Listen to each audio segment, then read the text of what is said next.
Good evening, Ardmore Football fans. We are so glad that you are tuned in tonight for the first ever Coach Jonathan Snider coaching show. Welcome, Coach. Welcome to Ardmore, Alabama. Greg. I know you're very familiar with Ardmore, but it is a pleasure to have you on set tonight, and we're going to pick his brain about football and a few other things. But just to get started, Coach, tell us a little bit about yourself. Well, it's my first head coaching job. Excited to be here. Been happily married 15 years to my wife, Heather. Most of you probably know her as Heather Haney. I refer to her as Heather Snider now. We have two sons, Landon, who is 11, and Luke, who is 6. Landon will be a 7th grader, will be starting middle school football here, and Luke will be in 1st grade starting in August. And we're very fortunate to be a part of this community. We have been for a long time, but even more so now. I'm looking forward to getting started. That's awesome. Give us a little bit of just your coaching experience. Tell us about that. Well, my dad was a longtime football coach and still helps out a little bit. So ever since I was born, I've grew up around the game. I've been in field houses all my life, locker rooms all my life. I remember that even one time when I had chicken pox, my mom was able to drive her car right outside the fence, and we watched the game from the car. So we don't miss many games in the Snider family, but I knew for a long period of time this is what I wanted to do. I wanted to be a head football coach, and I started off my coaching career at Sparkman High School in 2003. I was served there for 9 years. I was defense coordinator for the last 6 years that I was there. I was fortunate enough to get on with Alan Creasy in Athens High School in 2012. Served as defense coordinator till I got the job of my dreams here at Ardmore as a head football coach. So you said the job of your dreams. You want to expound on that? Well, I'm going to tell you, this is something that God has been preparing me for a long time. I really feel that way. I feel like that, there may have been an opportunity in the past to come here, and I don't feel like that the timing was right and everything works according to His will and His purpose. And I feel like that this was the time, and this is something that once everything got started, I'm like, hey, this is it. This is where I want to be. That's right. That's good stuff. Well, I know the last couple of weeks has kind of been a whirlwind for you. A lot of stuff moving very, very quickly. We would like to thank Mr. Bryant and Mr. Butler for this hire. Obviously, I know those guys put in a lot of time, had to shuffle through a lot of resumes and applications and that such thing. Did a few interviews, but your name always kept coming to the top of the list, and we're so glad that you're here, Jonathan. And we're going to take a quick break, and we'll come back and we'll talk some X's and O's with Coach Jonathan Snider here on the Ardmore High School Football Network. Hey, I'm Heath Haney, the pastor at Lindsay Lane East and a former Ardmore Tiger. I want to take a moment and invite you to join us for one of our Sunday services at 9 or 10:45. We've got a great worship team with relevant messages to help you learn about who God is and what that means for us. And it's a fun environment with lots of awesome people that are going to make you feel welcome and treat you well the whole time you're here. We'd love to see you join us at 1649 Nick Davis Road in Harvest anytime that's convenient for you. We look forward to seeing you then, and until then, go Tigers. Welcome back to the Jonathan Snider Coaching Show. We're going to get into some X's and O's discussion here for just a moment, Coach. We know that you've only been here for a few days officially, and you really don't know your personnel, what we're going to be working with next year yet. But if you had to designate tonight what your offensive or defensive playing style or schemes would look like, what would that be? Well, I'll be honest with you. There's a lot of playbooks out there and plays that, person with the last pen on the board, it always looks good. But, if it's something that your players can't do, it doesn't matter. It has zero impact. So, my philosophy would be to build around, of course, what the players could do, but have some foundational things in place. Be as physical as we possibly can, no matter what the scheme is.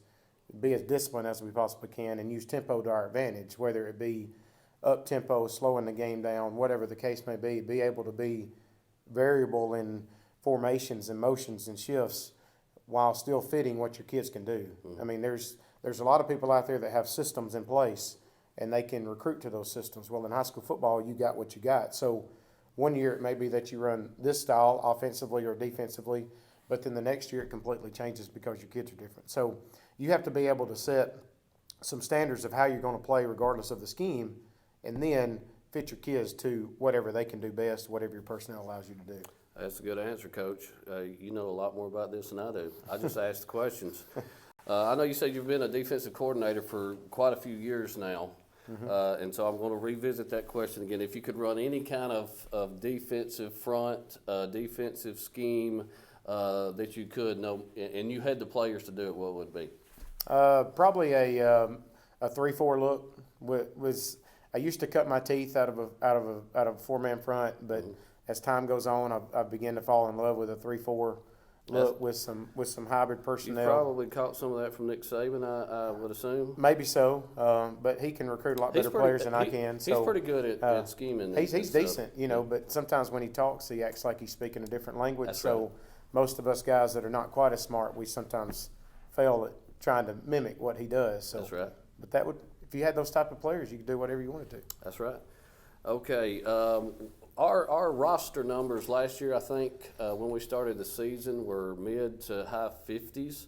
With COVID and some injuries and other things going on, I think we had to address maybe high 40s a few games and stuff like that. But in your opinion, what's the ideal roster size for a 5A football program? Now, we know, Coach, that you want as many players out there as possible.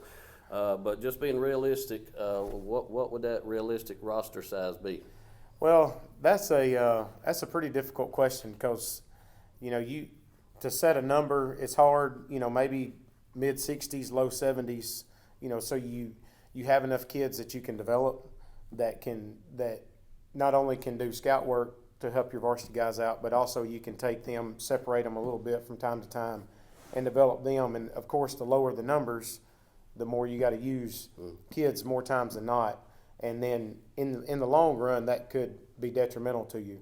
And so that's why, you know, I'm in the process of talking to kids and making sure they understand the importance and how much they could value football and how much football helps, you know, prepare them for the game of life and the adversity that you have to overcome and the toughness that you have to have and discipline. And, you know, there's so much correlation between football and life, and trying to get those kids to believe in that and increase our numbers for the sheer meaning behind, you know, the sheer reason for just have enough kids to make sure kids are taken care of, make sure they're given, you know, the amount of breaks that they can, and plus you're developing more kids for the future. That's right. That's right. Now I know Athens is 6A. You said you're on staff also at Sparkman, which is 7A. What kind of numbers do those programs run? Athens, we ran roughly anywhere between 75 and 80 kids. Sparkman was roughly the same. They've grown a little bit since I left, but you know, the numbers discrepancy is not huge, not maybe as much as what people thought or people would think. You know, so that to me, you know, you like your numbers to be high. That would be fantastic because that means that more kids are playing. But in the long run, you got what you got, and you do the best of what you got, the best that you can. That's right. That's right. Kind of playing off that question, what is your ideal coaching staff size? 100? No, I'm just joking. As many as we can get, but the big thing with the coaching staff is that, you know, you got to have individuals that are buying into what you want to do. They have to be leaders of young men, just like you are. But everybody's going to take the idea of speed of the captain, speed of the crew. So I can talk about everything to a coach's staff about this is what we're going to do, but if I don't exemplify that in actionary measures, then it doesn't matter. It's just mere words. So, you know, staffs can be, you know, you can do a lot with a lot more guys to coach, but what type of quality are you getting? So setting a number sometimes is a little tricky, right? Because you could have large numbers, but then how many of them are truly dedicated to what you want to do, and then it just becomes people getting in the way. So I'd love to have as many as I can get, as long as people fulfill whatever their role is and they understand that they're relationship men and it's about the kids. Okay, last question is as far as just general on-field football stuff goes. I know a question that I heard last year, we were trying to run, you know, a straight offense team, starting 11 on both sides of the ball.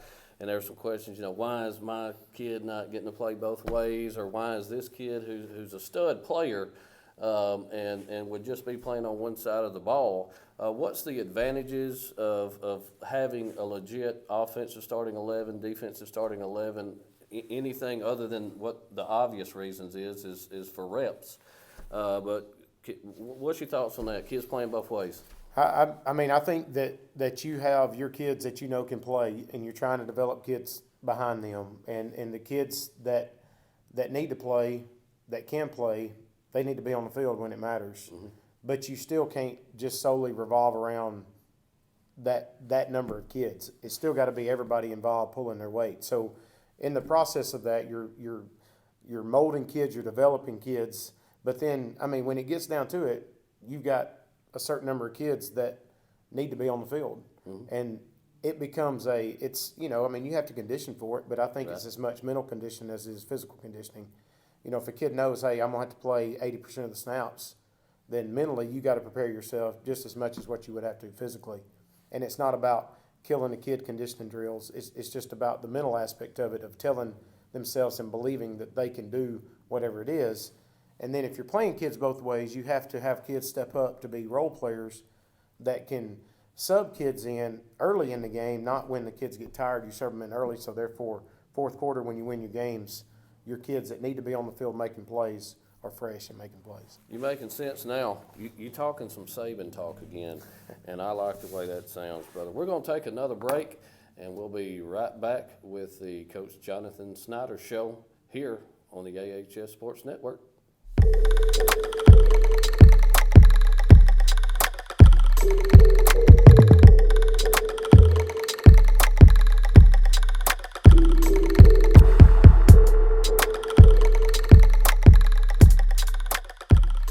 Welcome back. We're here with head football coach Jonathan Snider. Got a few more questions for you, Coach, and then we'll wrap it up for tonight. How can the parents, boosters, and the community help in the coming months to improve Ardmore football? Well, I'm going to tell you, Ardmore has always been a very community-driven, school football program, and I want to try to continue that, as well as dip into areas that may not have been dipped into in the recent years. I mean, I want this to be not just about me, not just about the kids per se, but it's a complete community effort of people buying in, people feeling as if they're a valued part of the success of the football program that we're about to have. Mm-hmm. And I feel like that can come in a variety of different ways. We need a lot more involvement in the quarterback club. I mean, that's an area that helps out not just football but other sports at Ardmore High School, and it's one of those things that that sort of slipping just a little bit from a football parent perspective. I'm free to any help. Some help I'll say yes to, some help I'll say no to. But I want people to feel like that they can be involved, that they have a valued part of this program, and that way they have a sense of tie to it, more so than just showing up on a Friday night and packing the stands, which should happen on Friday nights this fall. That's right. Okay, Coach, whether it be on-field product or just the program as a whole, give us some short-term and long-term goals for Ardmore football.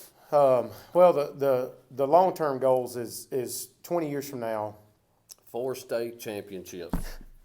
So just 4. So just 4? Is that all you need? No, let's go with more than that. Okay.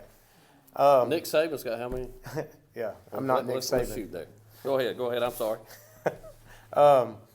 20 years from now, I'll tell you, I want to see these kids that come through our program, and I want to see that because of the values in which we instilled in them here in the Ardmore football program, that they have become better husbands, better fathers, and positive impacts on their communities. And, wins and losses are very important. I mean, that's what gets coaches hired and fired at a lot of places. But the most important thing here, and it can be short-term and long-term, is creating relationships with these kids to where they're proud to be an Ardmore Tiger, they're proud to play football here, and when they come back, they can sort of walk with their chest and their chin held high that hey, I grew as a young man because of the foundation that was set here, and what we were forced to do and how it's going to help me in life. And that's, to me, that defines success of a football program. And, hopefully in 20 years I'm still here to see it. I may not be, but I know that that's what I look at. It's really neat to see kids that have been part of your program that come back and they tell you instances of where they've learned something and they've used it in their adult life or in their college life. And, and that's, a lot of times coaches don't all the time see the impact that they make on kids. And when kids come back and they want to introduce you to their kids or they want to tell you stories about where they've learned this, that's when you realize, so this is why I'm doing it. And it's not about what I get in return, but it's about that, hey, I've made an impact on a life, and I may have changed that young man's life for the rest of for however long he's here on this earth. So that would be my short and long-term goals. That may be a cliche deal, but that's my goal here. Good answer. Okay, we've already heard some terminology that we've never heard or we may have heard from other programs. The players got some calendars sent home with them. I've seen those, and so I've got two questions I want to ask you. Okay. The first of all is football for women. Can you go into in depth and kind of explain what that is? We're going to have a night this summer. I believe it's July the 13th, where we're going to invite moms and really anybody associated with the program, women, to come up and sort of get an idea about what their sons or grandsons or whoever it is that they're tied to, sort of what they go through. Put them through drills, teach them a little bit, and just so they see. A lot of times they don't see the side of that. And they may have a little bit more of appreciation about what we put their babies through. Because sometimes, mamas get mad. That's right. But when they see how hard their kids work and how much they're learning on how to be a young man, I think that's very important to sort of open the eyes to the moms. And hopefully, as a result of that, get more moms involved, with helping things out. We're going to start a Tiger Moms group where parents of all players, middle school through high school, hopefully will get involved, where they do certain things for the kids, whether it be decorating locker rooms or, helping prepare pregame meals, postgame meals, things like that, to where we have an organization that gets things involved. And if they know what their sons are going through and sort of what's being taught to them, they'll have a deeper appreciation for, be willing to help. Okay. My son came home after they had the meet and greet Wednesday, and he said TPW. Can you tell our viewers what TPW means? Well, TPW is something that I stole from Coach Cody Gross at Athens. He brought it in when he first got there in 2016. And the TPW stands for Tough People Win. And the thing that we try to teach our kids is that tough people win in football and tough people win in the game of life.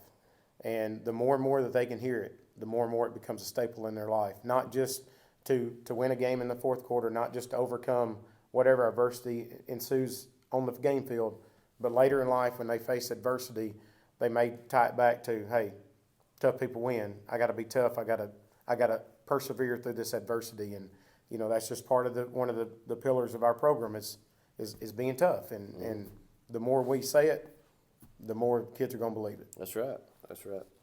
Okay, Coach, that's going to about wrap it up for our first ever coaches show with head football coach Jonathan Snider. Coach, you got any closing remarks you'd like to say, share, anything? Well, I'm going to tell you, this is a special place. My family and I are very fortunate to have this opportunity. I've been going for 2 days now, pretty strong, having to work 2 jobs, finish up my duties at Athens while trying to start some things here, and been some long hours, but it's going to be worth it. And I want to encourage all of you to get involved. I want to encourage you to be here on Friday nights. I can promise you we're going to put a physical discipline program on the field, something that you can be proud of as a fan, as a parent, as a grandparent, whatever representative that you are of Ardmore football, and be proud to be an Ardmore Tiger. I like it. Let's do it, Coach. Before we close, we haven't come up with an official name for the Coach Jonathan Snider show yet. We got something we're working on, but we want to hear from you.